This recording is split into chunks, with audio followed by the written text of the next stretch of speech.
and welcome to the Profitable Farmer and the Future of Farming today. Sorry for the short delay. Today's the day after Labor Day. Hopefully, everybody had a good weekend. I know I took a day off, much needed day off, probably my first holiday in quite a while.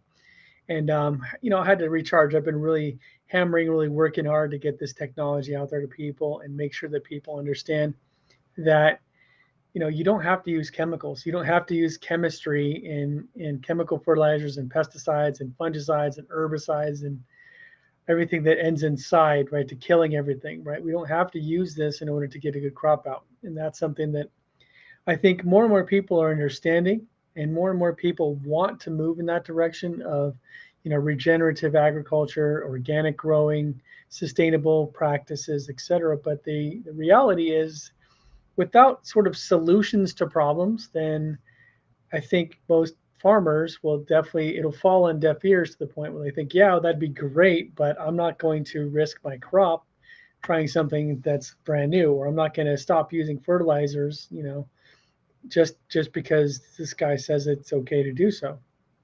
And the reality is chemicals are a solution. They're a solution to the problem. Insecticides are a solution to too many insects that eat plants and fruit. Herbicides are solutions to weeds, and fungicides are solutions to funguses. And all these different things are factors which can reduce yield, can reduce quality, can cause a number of other problems, which reduce your overall bottom line. And of course, you need to solve these problems. So what do you do?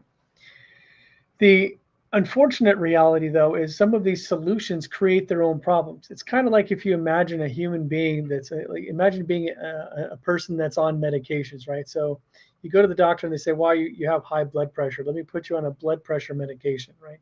Then you take the blood pressure medication, and then you go to the doctor a month later and they said, well, it looks like your blood pressure is in good shape, but it looks like your kidneys are having issues. You have a toxic liver. So they give you medication for your kidneys, right? And then your bladder and your kidneys are all fixed for a while. And then you're like, oh, I have these headaches. Now, okay, you've got something for headaches. Let me give you a pill for your headaches. And eventually you get to the point where, you're taking 4, 5, 6, 10 different medications to solve all these different symptoms and problems, right?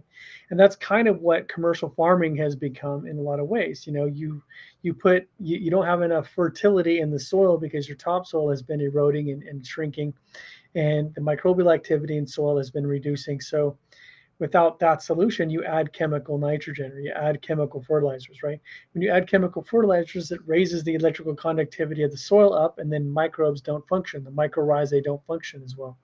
And then you have extra weeds come up because now the soil's not as healthy. The microbiome in the soil is not as healthy as it should be.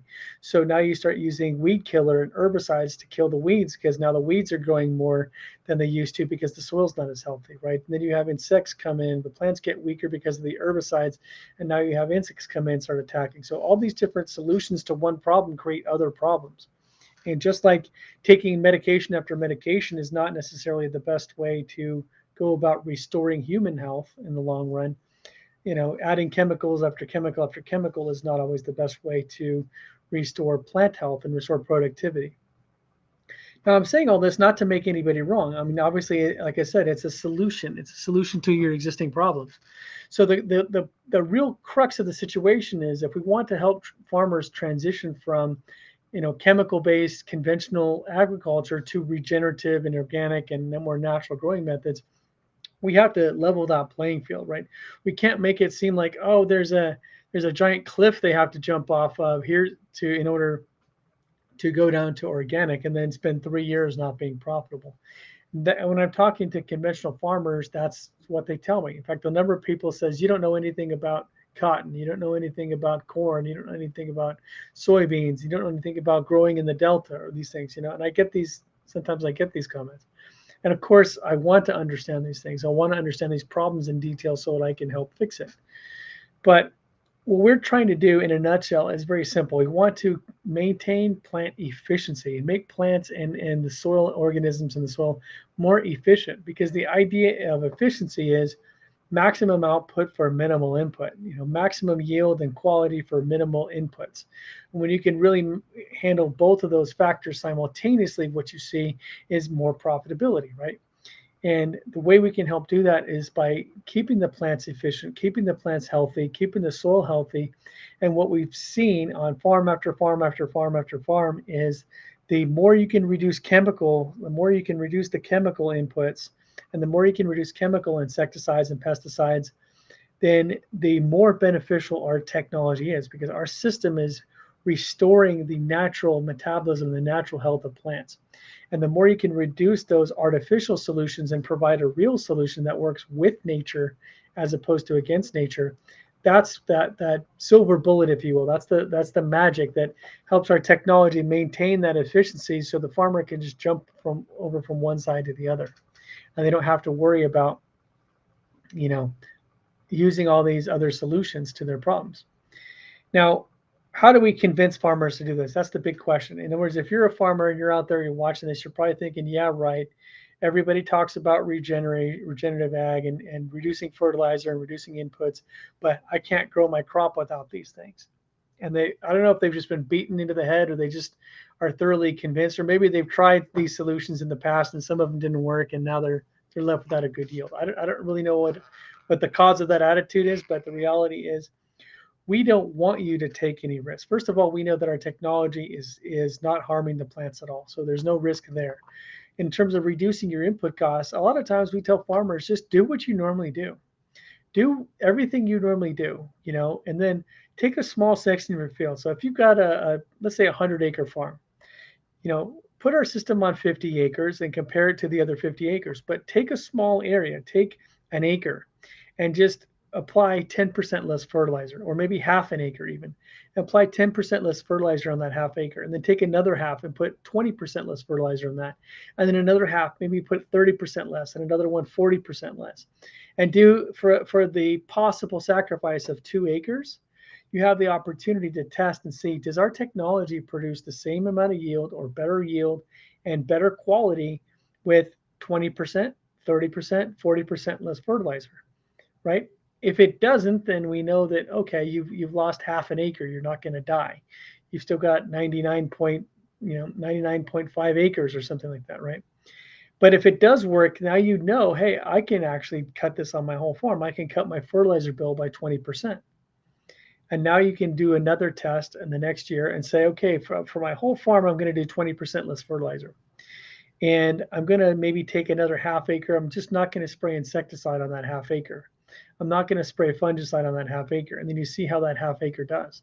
And if that half acre is just as productive or more productive than the rest of your farm, you can cut your pesticides and your insecticides and your herbicides and all these things out of your equation.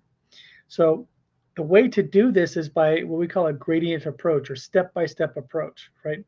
We don't tell a guy with 20,000 hectares of farmland that he has to completely change everything he's already doing. We tell him, put our system on several different fields and really run our test. Pick a couple of small sections of your field where you can reduce your fertilizer or reduce your insecticide or reduce your pesticides, and just monitor those things, and monitor your soil health, monitor your plant health, monitor your growth rate, monitor your fruit and vegetable production. And when you see the results, you can make your own adjustments on your own best agricultural practices.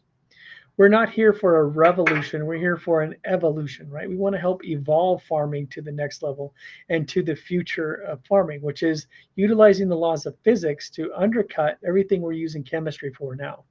Because when you use chemistry, you have side effects, right? When you use a pharmaceutical product in your body, there's almost always side effects, right? That's why you take one medication and then you take another and then you take another, and then next thing you know, you're on 5 medications, right? Or you may have to take medications for the rest of your life from that point. Pharmaceuticals work. I'm not saying they don't work, but they have side effects. All chemicals have that type of thing because biological systems are designed to sort of combat changes to biological function. And a pharmaceutical or a chemical approach to plants or humans or anything else causes the body to try to go fight against those chemicals for homeostasis, for it to maintain its equilibrium. And that just homeostasis just means it wants to keep everything the same. It wants to keep everything the same. So when you get weather fluctuations, it fights against that. When you get chemical introduction that threatens its survival, it fights against that. So with using the laws of physics, you can accomplish the same goals and make plants more efficient without using chemicals which have side effects and cause the plants to sort of fight against it. Let's work with nature instead of against nature. Let's test products and use a gradient approach so we can prove the effectiveness of our Kyminasi crop booster to you on small sections of your farm and let you see the results before you make big investments. Okay. I'm not here to because I want to make money. I'm not here because, I want farmers to pay me a lot of money. I want here because I want to help as many farmers as I can. I'm here because I want to help farmers grow healthier, better quality food with less input cost and better health to the environment as well. And if that's a goal that you want to get behind and you want to support and be a part of, then I want to work with you. And I'm willing to do whatever it takes to earn your business. So give me a call, 727-324-6750. You can email me at service@harvestharmonics.com, which I'll put here in just 1 second. Sorry, apparently sorry about that. You can email, as I said, at service@harvestharmonics.com, or you can go to our website at www.harvestharmonics.com and check out all of our case studies, check out the scientific papers, check out how our system works, and then give us a call or send us a request for a quote. We'll be happy to get back to you as soon as we can and get this product out to you so that you can see these results for yourself. We used to have a slogan a while back saying seeing is believing, and that's actually true. You have to see this to really believe the results that are possible with this technology. So let's work out a way we can help you see this on your farm so that you can become part of the future of farming today. Have a great day, guys. We'll see you.